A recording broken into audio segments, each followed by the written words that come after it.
विधानसभा चुनाव के प्रचार अभियान के अंतिम दिन 15 नवंबर को अमेठी सांसद एवं केंद्रीय मंत्री श्रीमती स्मृति ईरानी ने लालबरा पहुंचकर बालाघाट विधानसभा से भाजपा प्रत्याशी गौरीशंकर बिसेन के पक्ष में विशाल आम सभा को संबोधित किया, जिसमें उन्होंने उपस्थित जनसमुदाय के जय घोष के साथ श्री बिसेन को जीत की अग्रिम बधाई दी।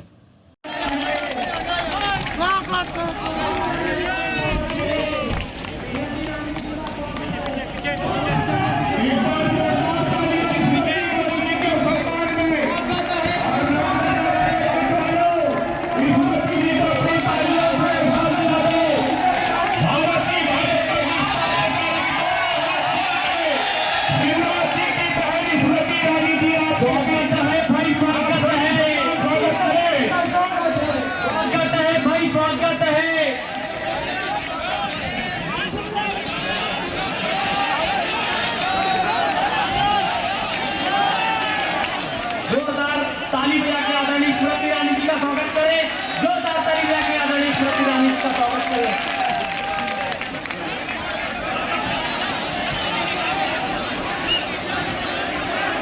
हमारे बीच में केंद्रीय मंत्री और आप सभी की चहेती कलाकार आदरणीय स्मृति ईरानी जी पहुंच चुकी है। एक बार पुनः जोरदार ताली बजाकर उनका स्वागत करें।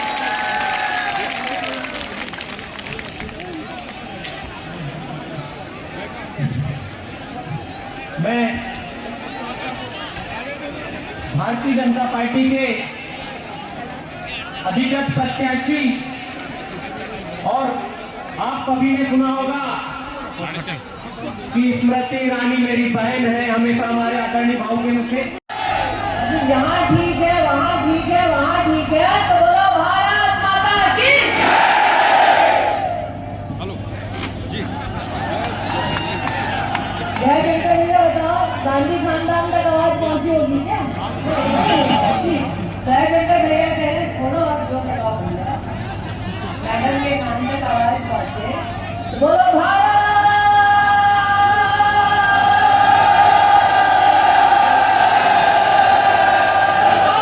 की।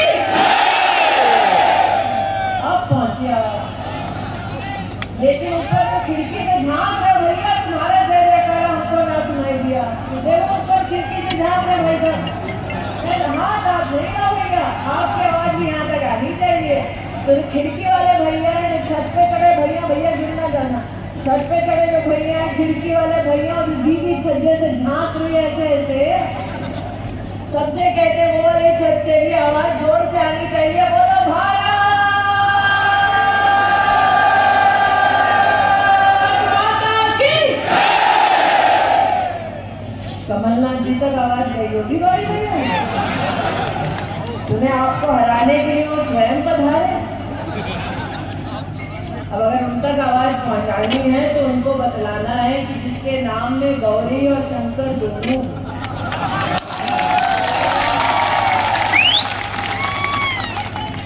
और गौरी और शंकर दोनों के पास जब कमल का फूल हो, 17 तारीख को पब्लिक उसी के सम्मान में पोलिंग बूथ पर जाएगी, कमल का बटन दबाएगी, गौरी भैया को जिताएगी और भाजपा की सरकार, भाजपा की सरकार। गौरी भैया हम तो आपसे पूछ रहे थे, हमको कहा बुलाए, क्योंकि गौरी शंकर बिसेन जी का चुनाव जीतना क्या आज आपकी उपस्थिति उसी का संकेत है? उसी का संकेत है, पक्का उसी का संकेत है।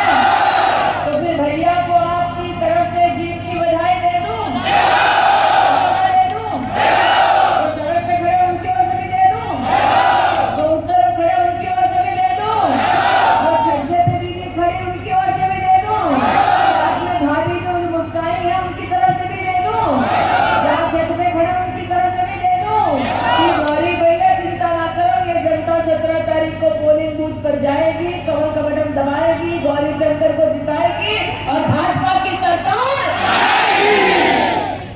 दया शंकर भैया सोच रहे हैं कि आज ये उत्साही जनता इस बात का संकेत दे रही है कि भारतीय जनता पार्टी जीत रही है, लेकिन ये संकल्प, जनता के मुख से ये वचन मात्र एक कार्यक्रम की बदौलत नहीं है। सही कह रहे भैया? आज जब कांग्रेस के नेता भारतीय जनता पार्टी के खिलाफ दुष्प्रचार कर रहे हैं, तो इस पुण्य धरा से मैं उनको कुछ प्रश्न करने आई हूं। 15 महीने उनके पास सत्ता थी।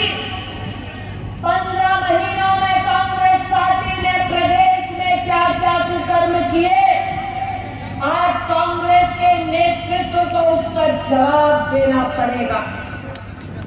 आज आपके समक्ष 2-3 सवाल करूंगी, जवाब दोगे भैया? लाडली बहना जवाब देगी, सज्जे पे खड़ी लक्ष्मी जवाब देगी। तो पूछना चाहती हूँ, जब कोरोना की विपदा आई, माथे पर मौत मंडराई, तब जनता और गरीब के बीच में कांग्रेस का एक भी नेता नजर आया था? तब भारतीय जनता पार्टी का कार्यकर्ता घर घर गांव गांव गया कि नहीं गया? दवा और डॉक्टर की व्यवस्था कराई कि नहीं कराई? और मोदी के माध्यम से क्या हर गरीब के घर तक मुफ्त का अनाज पहुंचा कि नहीं पहुंचा? या कितने लोग बैठे हैं जो साक्षी है 2.5 साल से नरेंद्र मोदी ने क्या जनता को मुफ्त का राशन दिलवाया?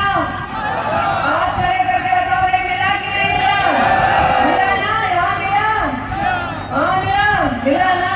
अब नरेंद्र मोदी ने कह दिया कि मैं आने वाले 5 साल भी गरीब को मुफ्त का राशन दूंगा।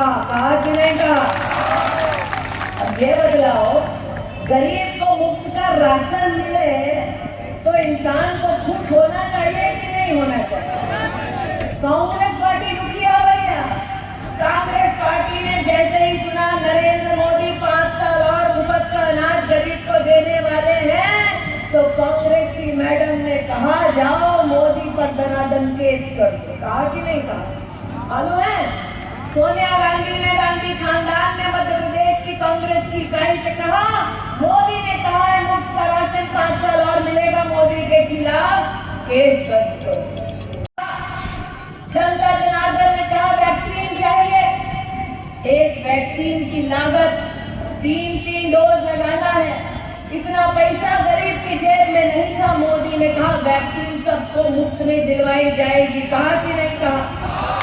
तब राहुल जी ने क्या कहा? राहुल जी ने कहा वैक्सीन विदेश से लाओ, हिंदुस्तान में वैक्सीन न बनो। तब मोदी जी ने क्या कहा? मोदी जी ने कहा हिंदुस्तान अब गोरों के सामने हाथ नहीं फैलाएगा, हिंदुस्तानी देश में वैक्सीन बनाएगा। कहा कि नहीं कहा? कहा ना? राहुल गांधी और गांधी खानदान ने कहा मोदी की द्वारा दी गई वैक्सीन न लगाओ भैया। क्यों कहा? अब जब विपदा आती है तो खराब से खराब समय में दुश्मन भी कहता भैया दवा खा ले, वैक्सीन लगा ले। लेकिन गांधी खानदान चाहता था कि नागरिक वैक्सीन ना लगाए, मौत के घाट उतारा जाए, ताकि गांधी खानदान देश में अपनी राजनीति गरीब की मौत पर करते रहे। भैया अरे इतना खराब व्यवहार तो दुश्मन ने ना किया जो गांधी खानदान ने कर दिया। इसलिए आज आपसे पूछने आई हूँ, मोदी जी के नेतृत्व में हिंदुस्तानियों ने हिंदुस्तान में वैक्सीन बनाई कि नहीं बनाई? 160 देशों में पहुंचाई कि नहीं पहुंचाई? आपने वैक्सीन लगाई? किसकी लगाई? आप लगाओ बहन, सबने लगाई? मोदी की वैक्सीन सबके पास आई। तो आज आपसे कहती हूँ 17 तारीख को पोलिंग बूथ पर आओ, कमल का बटन दबाओ, गौरी शंकर को जिताओ, कांग्रेस को इंजेक्शन हार कर लगाओ। आज आपके मध्य में कुछ और सवाल पूछने आए। 10 साल सोनिया मैडम की सरकार देश में चली कि नहीं चली? रिमोट कंट्रोल से मैडम ने सरकार चलाई कि नहीं चलाई? जब रिमोट कंट्रोल से गांधी खानदान ने सरकार चलाई तो क्या किसी किसान के खाते में 6,000 रुपया देश के प्रधान सेवक के माध्यम से आई? बताओ अब भारतीय जनता पार्टी ने मध्य प्रदेश में 6,000 और जोड़ दिया, मोदी जी ने 6,000 और जोड़ दिया, 12,000 रुपये किसान को खाते में मिलता है कि नहीं मिलता है? बताओ भैया, मिलता है कि नहीं मिलता है? जो कांग्रेस वाले हैं, इनका बस चले तो सत्ता इनके पास आए और ये किसान का वो पैसा बंद कर दे। सही कह रही हूँ बाबा? 12,000 चाहिए, 12,000 चाहिए, 12,000 चाहिए। अरे किसान भाइयों, 12,000 चाहिए। 17 तारीख को पोलिंग बूथ पर आइए, कमल का बटन दबाइए, गौरी शंकर को जिताइए और भाजपा की सरकार प्रदेश में जयशंकर भैया तो बिल्कुल ही यहाँ आनंदित है, क्योंकि उत्तर प्रदेश के मेरे मंत्री हैं। जयशंकर भैया मुस्कुरा इसलिए रहे हैं कि यहाँ पर कांग्रेस पार्टी लड़ने आई है गौरी शंकर जी के सामने। हम गौरी शंकर जी से उम्र में कम है, अनुभव में कम है, लेकिन हम साधारण परिवार के हैं। मैं और गौरी शंकर जी, मैं और जयशंकर जी दोनों साधारण परिवार से हैं। लेकिन जब मैं अमेठी लड़ने गई तो कांग्रेस का सरदार अकेले लड़ना पाया। हाँ, अकेले नहीं लड़ा भैया, साथ में बसपा लाया, सपा लाया, कांग्रेस के साथ मिलकर तीन पार्टियों ने भारतीय जनता पार्टी की साधारण महिला कार्यकर्ता के सामने चुनाव लड़ा। गेहूँ 2700 रुपए, तेल पत्ता 4,000 रुपया में खरीदी कर रही है। पता है कि नहीं पता? जनता को ये पता है कि पूरे प्रदेश में 40 लाख बेटियां जन्म पर ही लाडली लक्ष्मी योजना के अंतर्गत लखपति बन चुकी हैं। लेकिन आज जनता जनार्दन की ओर से गौरी शंकर जी यहाँ खड़े हो जाओ, एक चीज मैं मांगती हूँ, आपको देनी पड़ेगी। बाबा जयशंकर भैया, तुम भी आ जाओ, तुम तो परिवहन मंत्री हो, आ जाओ, दोनों से मांग लो। अब बताओ अमेठी में भी क्या है, बोलो। क्योंकि अमेठी के 50 किलोमीटर दूर है अयोध्या जी। 50 किलोमीटर कौन दूर है अमेठी से? अयोध्या में कौन है? अयोध्या में कौन है? और बच्चे से फिर से भगवान राम कौन है पता है क्या बच्चे को? पता है ना भगवान कौन है? बच्चे को पता है? मालूम है भगवान कौन है? क्या नाम मेरा? भैया यहाँ सिद्धांत है, सिद्धांत भगवान राम कौन है पता है? पक्का पता है ना? तूने दिवाली बनाई थी ना? अब देखो भैया, गौरी शंकर जी बालाघाट के सिद्धांत को बताया भगवान राम कौन है। सोनिया मैडम को नहीं पता था। सोनिया मैडम के पास जब सत्ता थी तो मैडम ने दस्तावेज दे दिया नहीं, आज इसका बेटा बेटी राम भक्तों का वोट मांगने के लिए मंदिर घूम रहे हैं।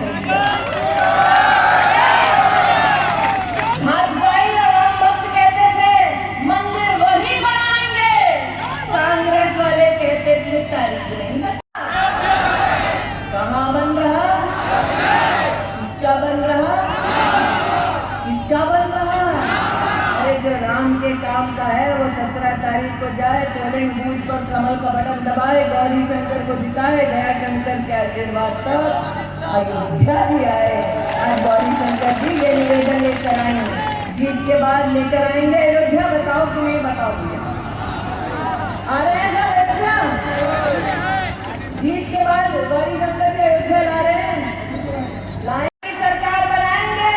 अगर बनाएंगे तो बोलो भारत माता की, भारत माता की, सियावर रामचंद्र की, जय श्री राम, जय श्री राम। नमस्ते।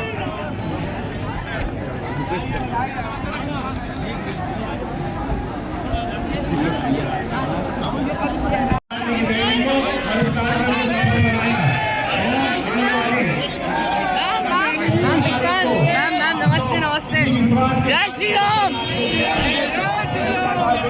भारी बहुमत से मतदान करके माननीय गौरी शंकर जी को यहाँ तक जिताकर माननीय शिवराज की सरकार बनाने में अपना योगदान देंगे।